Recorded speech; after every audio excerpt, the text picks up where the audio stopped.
Welcome back to the video. आज हम फिर से बात करने वाले हैं बैक एंड डेवलपमेंट के बारे में। आज हम समझेंगे कि बैक एंड डेवलपमेंट होता क्या है, बैक एंड क्या होता है, how back and, why back and what is back and. ये तीनों टर्म्स जो हैं कवर अप करने वाले हैं, समझने वाले हैं कि back end development is very necessary in 2025। तो एआई से डरना नहीं है मेरे भाई। एआई को आपको सिखाना है, एआई का जो वो कोड लिख के देता है आपको वो रीचेक करना है, ये आपका काम है। Okay, so accordingly we will start with back end development today. शुरू करते हैं कि बैकएंड होता क्या है, और बैकएंड को समझने के लिए what is backend, how backend ये बैकएंड वो जो भी होगा, आज हम एक एक चीजें क्लियर करेंगे। और जो भी आपकी क्वेरीज हो पूरी सेशन में, जो भी आपको लगे कि मुझे इसमें कुछ दिक्कत आ रही है, पूछना है मुझे, आई विल से पूछो। बट उससे पहले आप क्या करो, खुद जाओ इंटरनेट पे रिसर्च करो उस टॉपिक के बारे में। रिसर्च करने के बाद वापिस आओ मेरे पास और मेरे से आके वापिस से पूछो कि बैकएंड डेवलपमेंट हम कैसे करेंगे। Okay, so the point is, अगर कोई दिक्कत आती है गो रिसर्च अबाउट इट। अगर वो रिजोल्व हो जाती है तो वेरी गुड, अगर नहीं हो पाती रिजोल्व कोई बात नहीं, आप मेरे जाओ कमेंट सेक्शन में, आप अपनी क्वेरीज को लिखो। मैं उन क्वेरीज को नेक्स्ट वीडियोस के फर्स्ट 5 to 10 मिनट्स के अंदर मैं क्या करूंगा, उसे एड्रेस करने की कोशिश करूंगा। Okay, so yeah we can start with the video now.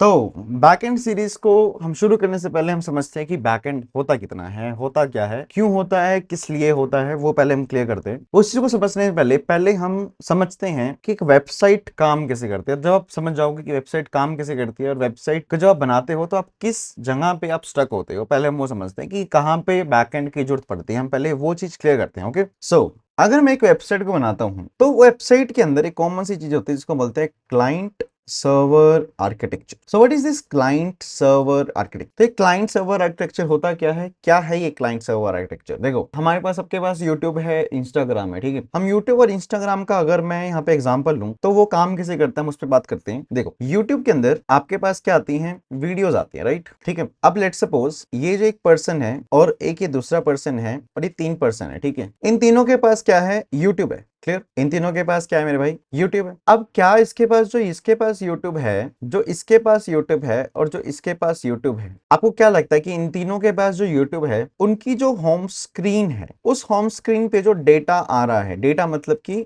जो वीडियोस इनको दिखाई जाएंगी होम स्क्रीन पे, मोस्ट ऑफ द टाइम जो इस पर्सन की जो होम स्क्रीन पे जो वीडियोस आ रही होंगी, सेम इसकी जो होम स्क्रीन आ रही होगी, सेम इसकी जो होम स्क्रीन पे वीडियोस होंगी। इन तीनों की होम स्क्रीन की जो वीडियोस होंगी मोस्ट ऑफ द टाइम क्या होंगी, डिफरेंट होंगे। अगर आप चेक कर रहे हो, आपका जो होम पेज है उस पे जो वीडियोस आ रही होंगी और जो मेरे होम पे जो वीडियोस आएंगी, मोस्ट ऑफ द टाइम ऐसा ही होगा कि हम दोनों पे जो वीडियोस आएंगी वो क्या होंगी, डिफरेंट होंगी, राइट। हाँ, UI wise home page same ही दिखेगा, बट जो वीडियोस दिख रही हैं मेरे होम पेज पे, थंबनेल्स जो दिख रहे हैं वो जो होंगे डिफरेंट होंगे। तो ये क्या चीज है, राइट। देखो, अगर एक तो फर्स्ट केस ये हुआ कि होम पेज जो होता है वो सबका यूनिक होता है, ठीक है। उसके बाद अगर मैं कुछ भी सर्च करूं यूट्यूब में, जैसे कि आप यूट्यूब के सर्च बॉक्स में जाके लिखते हो रिएक्टिव कोड्स, आपने रिएक्टिव कोड सर्च करा, जैसे ही आप रिएक्टिव कोड सर्च करते हो वैसे ही आपको क्या दिखती है, मेरी वीडियोस दिखती हैं, ठीक है। ये वीडियोस जो दिखती हैं, तो ये कैसे हो पा रहा है ये चीज, how this thing is working. चलो ठीक है, आपको वीडियोस दिखने के बाद आप किसी एक वीडियो पे क्लिक करते हो, चलो आपने वीडियो पे क्लिक कर दिया, वो वीडियो आपके सामने प्ले भी होती है। मतलब जो मैंने वीडियोस यहाँ पे अभी मैं रिकॉर्ड कर रहा हूँ, मैं यही वीडियो अगर मैं अपलोड करूंगा तो आप ये वीडियो सर्च करके आप ये वीडियो देख सकते हो। तो ये पूरी जो साइकिल है मेरे रिकॉर्डिंग से अपलोड करने के बाद आपके देखने तक की जितनी भी मेन चीजें हैं जिनकी वजह से YouTube आज जिंदा है। अगर YouTube लोगों को वीडियोस दिखाना बंद कर दे और अगर YouTube यूजर कोई सर्च करे, उस सर्च पे कोई आउटपुट ना दे, ठीक है, YouTube पे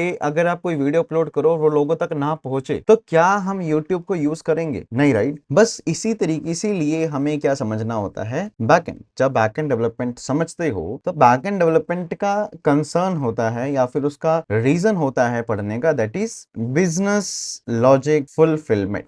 अगर आप एक बैकएंड डेवलपर बन रहे हो तो मतलब ये है कि आप क्या करोगे, उस वेबसाइट का बिजनेस लॉजिक को फुलफिल करोगे। मींस अगर लेट्स सपोज कोई एक वेबसाइट एजुकेशन पर्पस के लिए बनाई जा रही है और अगर वो वेबसाइट यूजर को एजुकेट कर पा रही है किसी भी तरीके से, और अगर वो चीज आप कर देते हो, that means you are a backend developer. तो ऐसा क्यों है? देखो, फ्रंट एंड का काम होता है जो भी डेटा आया उसको दिखाना है। फ्रंट एंड का काम क्या है, जो भी डेटा आया उसको दिखा दिया। दूसरा काम क्या है फ्रंट एंड का, कि यूजर ने अगर कुछ इंटरेक्ट करा, वो इंटरेक्ट जो है सर्वर सर्वर तक पहुंचाना है, ठीक है। तो ये कौन है वो सर्वर जो यूजर का जो भी इनपुट होगा उसको लेगा और उसके बेसिस पे कुछ सिस्टम बनाएगा, उस सिस्टम को समझने के बाद फिर एक रिस्पॉन्स देगा, रिस्पॉन्स देके फिर वो फ्रंट एंड वालों को पता लग जाएगा, है ना। देखो आपके सामने यूट्यूब जो है उस पर कितनी बिलियन वीडियोस हैं, पर जो आप सर्च करते हो सिर्फ उतनी ही 5 से 10 वीडियोस आपके सामने दिखाई जाती हैं, राइट। अगर वो 5 की 5 बिलियन वीडियोस अगर आपको दिखाई जाए एक टाइम पे, या फिर ऐसा बोला जाए कि अगर आपको यूट्यूब को यूज करना है तो आपको ये सारी वीडियोस जो है डाउनलोड करनी पड़ेगी। क्या हमें यूट्यूब को यूज करने के लिए कोई वीडियो डाउनलोड करनी पड़ती है? नहीं, राइट। हमें सिर्फ यूट्यूब पे जाके सर्च करना है और यूट्यूब मुझे वीडियोस दिखाना शुरू करेगा, राइट। तो पॉइंट सारा है बिकॉज ऑफ बैकएंड डेवलपमेंट। यही है एक बैकएंड डेवलपमेंट का सिस्टम। ओके, सो बैकएंड डेवलपमेंट का यूज क्या है, काम क्या है, आई थिंक आप समझ गए होंगे। अब मैं फिर से एक बार फिर से क्लियर कर देता हूं कि देखो हमारा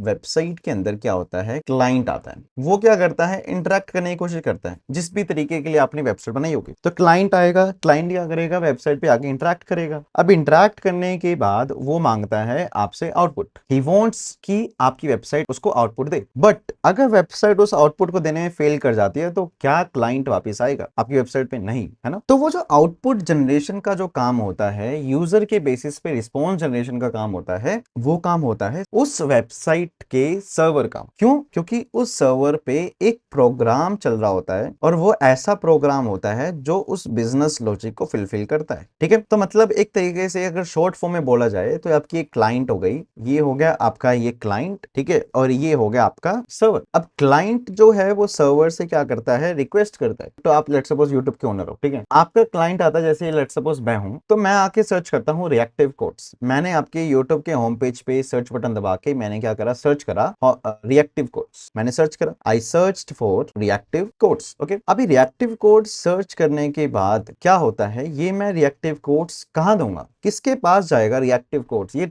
टेक्स्ट जो है ये कौन एक्सेप्ट करेगा। उसके बाद वो रिएक्टिव कोड से रिलेटेड जितने भी चैनल हैं, वीडियोस हैं, शॉर्ट वीडियोस हैं, लास्ट अपलोड, न्यू अपलोड, जो भी होगा डेटा, वो सारा का सारा फेच करके कौन लेके आएगा। देखो मैं यहाँ पे रिएक्टिव कोड्स लिख के मैं किसको दूंगा, ये जो रिक्वेस्ट है मैं किसको भेजूंगा, सर्वर को। अब मैं नहीं भेजूंगा, मैं तो बस लिखूंगा, मैं को तो लिख के बस सर्च बटन दबाना है, इससे तो कुछ नहीं करना। ओके, ये भेजने का काम किसका है, ये रिक्वेस्ट, ये काम है हमारे फ्रंट एंड का, ठीक है। अब फ्रंट एंड क्या करता है, रिक्वेस्ट को क्या करता है मेरे भाई, एक्सेप्ट करता है। एक्सेप्ट कौन कर रहा है, कौन कर रहा है एक्सेप्ट, हमारा एक्सेप्ट करता है बैकएंड प्रोग्राम। आपका जो भी बैकएंड प्रोग्राम है वो क्या करता है, इस रिक्वेस्ट को एक्सेप्ट करता है। अब उस बैकएंड प्रोग्राम के पास आ गया कि हिमांशु यूजर को रिएक्टिव कोड्स के बारे में कुछ सर्च करना है, इसके पास आ गया। अब ये किससे कनेक्ट होता है, डेटाबेस से। ये क्या करता है, जाके डेटाबेस पे क्वेरी करता है कि जितने भी चैनल जिनके नाम के अंदर रिएक्टिव है या फिर रिएक्ट है या फिर आर है, उन सारे चैनल को उठाओ और मेरे को दे दो। इसने क्या करा, क्वेरी करा डेटाबेस पे। क्वेरी करने के बाद इसके पास बहुत सारा डेटा आएगा।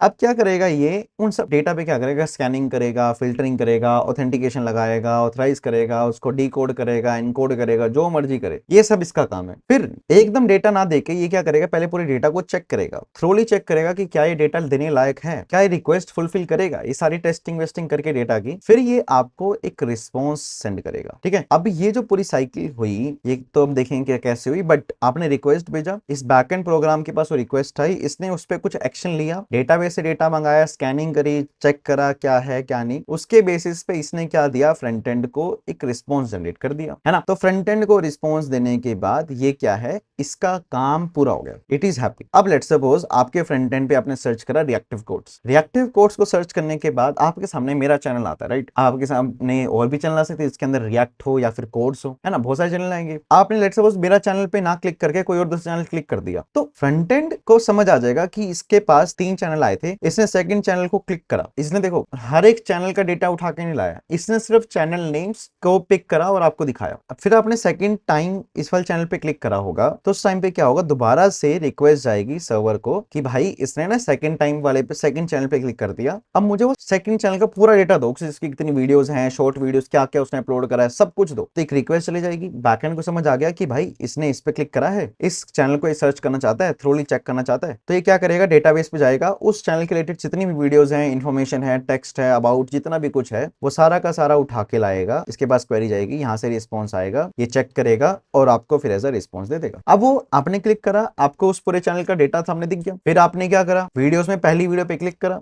अब पहली वीडियो कुछ भी हो सकती है, ठीक है, अगर मेरी वीडियो होगी तो बहुत अच्छी होगी, दूसरों का मुझे पता नहीं है। तो पहली वीडियो पे आपने क्लिक करके उसको बता दिया कि भाई मुझे फ्रंट एंड को समझ आ गया कि भाई इसको जो है ना ये वाली वीडियो देखनी है। आपके सामने 3 वीडियो आई, 3 वीडियो में से पहली वीडियो पे क्लिक कर दिया। अब पहले वीडियो की ना एक वीडियो आईडी होगी कि आईडी क्या है इस डेटा की। अब वो आईडी पे फ्रंट एंड क्या करेगा, फिर से रिक्वेस्ट करेगा बैक एंड को कि भाई इस आईडी की ना मुझे पूरी वीडियो का यूआरएल दे दो, कि भाई वीडियो का जो डेटा है ना, एक्चुअल वीडियो कहाँ रखी है, ठीक है। तो ये क्या करेगा, फिर से रिक्वेस्ट करेगा। बैक एंड को समझ आ गया कि भाई इसको अब ये फाइनली एक वीडियो देखेगा। तो बैक एंड क्या करेगा, उससे रिक्वेस्ट लेके अपने पास जाएगा, डेटाबेस के पास जाएगा, उससे फाइनली वो वीडियो लेगा जो वीडियो उसको दिखानी है, और वो क्या करेगा, एक एक करके उस वीडियो के चंक्स भेजेगा कि पहले चंक में वो पहले 10 सेकंड वीडियो भेजेगा। फिर ये एक कनेक्टिविटी बनाएगा फ्रंट एंड के साथ, और ये फ्रंट एंड को हर क्या करेगा, हर 10 सेकंड में ऐसे 10 सेकंड करके करके क्या करेगा, वो आपको वीडियो स्ट्रीम करेगा। अगर वो एक साथ देगा वीडियो, लेट्स सपोज एक वीडियो जैसे आपने कोई भी एक सॉन्ग वीडियो है 4K के अंदर क्या हो जाती है, 4 GB के आसपास की वीडियो होती है। अब 4 GB अगर वो एक साथ देगा तो पहले फ्रंट एंड को 4 GB जो है ना वो डाउनलोड करनी पड़ेगी। इतनी जल्दी डाउनलोड नहीं होगी, तो आपका जो फ्रंट एंड सिस्टम है वो लैग करना शुरू करेगा, क्योंकि एकदम 4 GB अगर वो डाउनलोड करा देगा आपके सिस्टम पे, तो फ्रंट एंड वो कर नहीं पाएगा, तो वो टाइम लगाएगा। उसको बाईपास करने के लिए क्या करेगा, वो एक एक करके वो 4 GB की जगह 100 MB में डेटा भेजेगा फ्रंट एंड को, और फ्रंट एंड भी खुश, बैक एंड भी खुश, डेटाबेस भी खुश। अभी पूरा सिस्टम किसकी वजह से चल रहा था, पूरा सिस्टम जो चल रहा है अभी तक, ऐसे बहुत सारे फंक्शंस हैं यूट्यूब के अंदर, ये पूरा सिस्टम जो चल रहा है is because of this back end program. और यही मेरा प्रोग्राम जो है,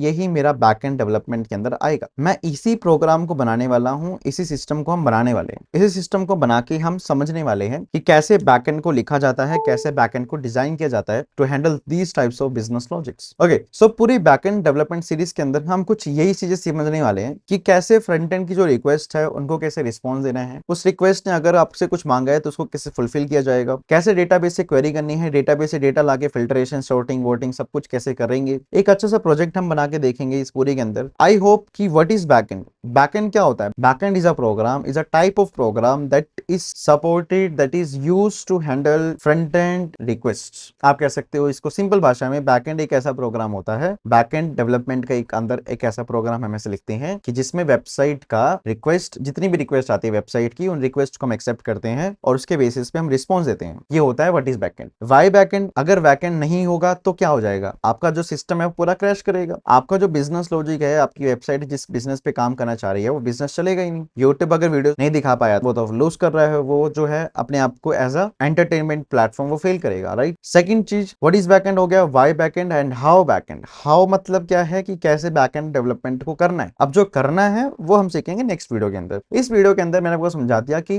what is backend development. Okay, I hope आपको बैकएंड डेवलपमेंट समझ आ गया होगा कि बैकएंड डेवलपमेंट होती क्या है। अब देखो, बैकएंड एक प्रोग्राम है। अब एक सिंपल एक बोल सकते हो कि एक कंप्यूटर प्रोग्राम है, राइट। बैकएंड क्या है, एक कंप्यूटर प्रोग्राम है। अब कंप्यूटर प्रोग्राम तो हवा में चलेगा नहीं, वो चलता है ऐसे कंप्यूटर पे, जैसे मैं एक लैपटॉप यूज कर रहा हूँ, ठीक है, एक कंप्यूटर यूज कर रहा हूँ साथ में, जो भी मैं यूज कर रहा हूँ, तो ऐसे ही एक प्रोग्राम को चलने के लिए कंप्यूटर की जरूरत है। कंप्यूटर मतलब सिंपल भाषा में अगर हम बात करें तो कंप्यूटर को एक सीपीयू की जरूरत है, राइट। अब वो सीपीयू जो है वो ऐसा सीपीयू होना चाहिए जो वर्ल्ड वाइड 24/7 ऑन रहे और फ्रंट एंड की जितनी भी रिक्वेस्ट है वो आपसे एक्सेप्ट करता रहे। Okay, so this is we are going to understand in backend development series. पूरी बैकएंड डेवलपमेंट के अंदर हम समझने वाले हैं कि कैसे हम पूरी बैकएंड को करेंगे। तो हाउ बैकएंड का जो पार्ट होगा वो उस पूरी सीरीज के अंदर आने वाला है। आई होप आपको what is backend and why backend आपको समझ आ गया होगा। नहीं समझ आया कोई बात नहीं, आपकी जो क्वेरीज हैं आप जाओ कमेंट सेक्शन में अपनी क्वेरीज लिखो, जरूर लिखो, मुझे कोई दिक्कत नहीं है। नेक्स्ट वीडियोस के अंदर मैं उनको एड्रेस करने की कोशिश करूंगा बिफोर द टॉपिक और आफ्टर द टॉपिक, वो डिपेंड करेगा। बट आपकी क्वेरीज जितनी भी आएंगी वो मैं नोट डाउन करके वीडियो को शूट करने से पहले मैं आपकी क्वेरीज को जो है इस वीडियो के अंदर, नेक्स्ट वीडियो के अंदर, नेक्स्ट वीडियो, बट वो जो है क्वेरीज जो भी होंगी आपकी उनको हम कवर करेंगे। Okay, so yeah we can meet in the next video. Bye bye.